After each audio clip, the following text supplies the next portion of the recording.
Hi. We have learned in the previous lesson how to move, rename, and even hide and unhide files and directories. In this lesson, we are going to learn how to copy files and directories with a very simple command, which is cp. And it is a short name for copy. I have created one text file and a folder in the pictures directory. We can simply copy that file to the desktop. So we type cp command, then test, which is the name of the file, then the path to the desktop.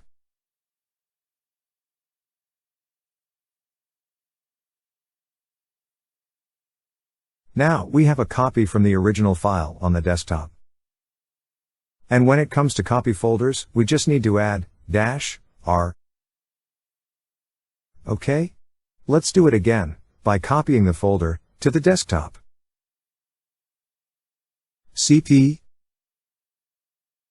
then -r, because we are copying a folder. Then the name of the folder and the path to the desktop.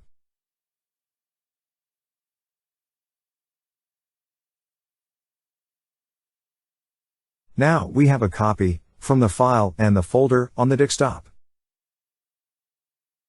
All right? We can copy and rename the copied versions in just one line.